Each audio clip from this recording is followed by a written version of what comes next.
Hello students, आज का जो टॉपिक है बहुत इजी है। पर पता नहीं बच्चे क्यों इसमें टेंशन लेके बैठे हुए हैं कि भैया ये इसके क्वेश्चन बड़े मुश्किल होते हैं। बहुत आसान होते हैं क्वेश्चन, आपको बस कंसेप्ट पे ध्यान देना और कुछ नहीं।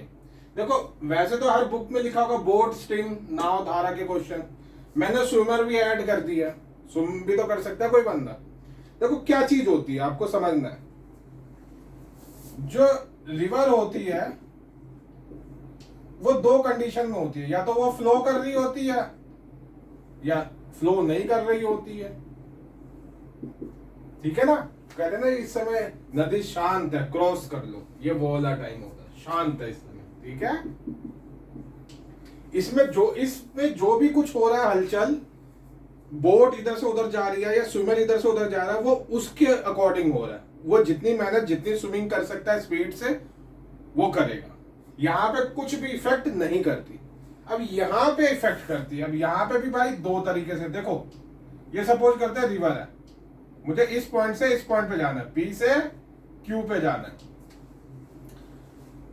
यानी मैं चलूंगा इस तरफ, यानी ये तो बोट ऐसे चलेगी। समझ में आई बात? अगर मैं कहूं कि जो करंट फ्लो हो रहा है, स्ट्रीम फ्लो हो रही है, वो भी मेरी डायरेक्शन में, जिस डायरेक्शन में चल रहा हूं उसी डायरेक्शन में, तो यानी रिवर भी ऐसे ही चल रही है, स्ट्रीम भी। तो आप ये सोचो ना, आप इस तरफ जा रहे हो गाड़ी में बैठ के, और पीछे से गाड़ी नहीं, साइकिल ले लेते हैं, गाड़ी में तो इंजन होता है, साइकिल ले लेते हैं, चलाते हुए जा रहे हो, और पीछे से कोई आपको धक्का दे रहा है, तो आप कहीं पे भी जाओगे जल्दी पहुंच जाओगे ना। जल्दी पहुंच जाने का मतलब क्या होता है? आपकी स्पीड बढ़ गई, स्पीड बढ़ गई। इस केस में क्या होता है, इसको बोलते हैं डाउन द स्ट्रीम। इसमें क्या होगा, अगर मैंने कहा कि इसकी वेलोसिटी बोट की x थी, इसकी y थी, तो नेट स्पीड आपकी x प्लस y हो गई। इतनी बात समझ में आ गई। एक दूसरा इसका अपोजिट केस होता है अपस्ट्रीम। नदी थी, मेरे को इस पॉइंट से इस पॉइंट पे जाना था, बोट ऐसे जा रही है, बट इस केस में रिवर दूसरी तरफ जा रही है। समझ लो, वही साइकिल चला रहे हो और आपको अब अपोजिट बंदा धक्का दे रहा है, तो आपकी क्या होगी? स्पीड कम हो जाएगी। कितनी कम हो जाएगी? जितना ये है। तो अगर ये x था, ये y था, तो आपकी क्या होगी? x minus y. इतनी बात समझ में आती है कि नहीं आती? ये तो बहुत सिंपल सी बात हुई। अब देखो, इसी की चीज पे ही सारे क्वेश्चन टिके हुए हैं। ठीक है, एक चीज यहां से सीखो, अगर अपस्ट्रीम में, डाउन स्ट्रीम में हमारी x प्लस वाई होती है स्पीड ना,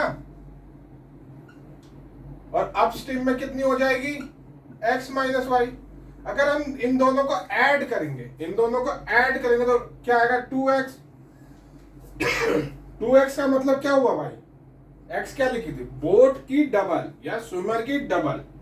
दोनों को ऐड करने पे क्या आया भाई? दोनों की डबल आ गई। अगर मैं इन दोनों को सब्ट्रैक्ट करता हूं, घटाता हूं, क्या आ जाएगा? 2y। क्या आ जाएगा? 2y। 2y का मतलब हमारी धारा की।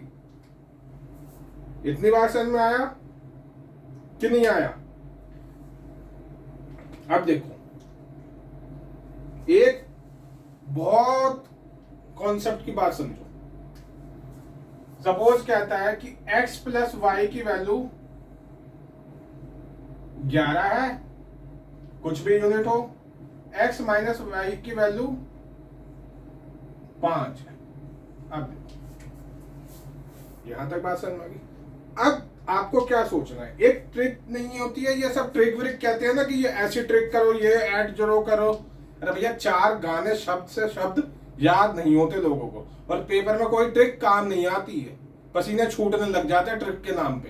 कंसेप्ट सीख के रहो, ट्रिक से भी जल्दी क्वेश्चन होगा और टेंशन फ्री जाओगे। ट्रिक होगी सर पे भारी, और इसमें कंसेप्ट होगा बिल्कुल इजीली जा रहे हो।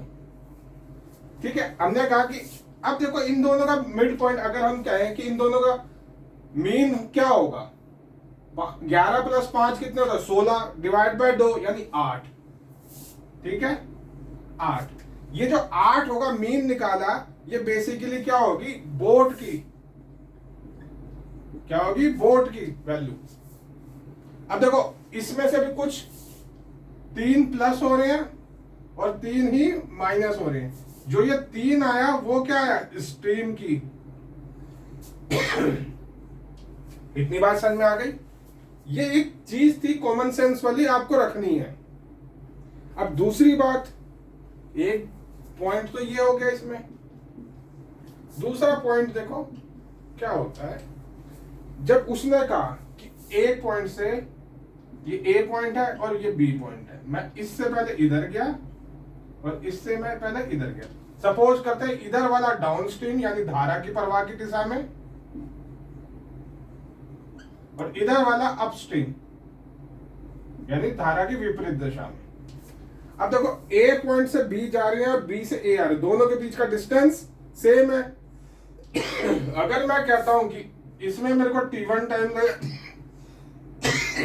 और इसमें t2 टाइम लगा, ठीक है, तो वो वेलोसिटी का रेशियो पूछ लेगा। अगर देखो हमारे पास बचपन से हम समझ सीख कर आते हैं, डिस्टेंस क्या होता है, स्पीड इनटू टाइम, ठीक है। इतनी बात समझ में आ रही है। अब दोनों के केस में डिस्टेंस सेम है ना, यानी हमने कहा कि इस केस में हमारी जो वेलोसिटी है v x प्लस वाई, लेने की जरूरत ही नहीं है x प्लस वाई और x माइनस वाई, ये तो मैं आपके लिए बता रहा हूं। यानी हमारा क्या होगा, x plus y into t1 equal होगा x माइनस वाई t2। अगर मेरे से पूछा जाए कि वेलोसिटी का रेशियो क्या होगा, t1 upon t2 x1 minus x2, sorry x minus y और x प्लस वाई, ये होगा ना। यानी जब मेरा डिस्टेंस क्या है, एक फिक्स है, कांस्टेंट है, तो मेरी वेलोसिटी का जो रेशियो होगा वो टाइम के रेशियो से अपोजिट होगा। क्योंकि देखो t1 में क्या आ रहा था, x प्लस वाई वाला ना, और t2 में क्या आ रहा था, x माइनस वाई वाला, तो क्या होगा, उल्टा होगा। बस ये दो चीजें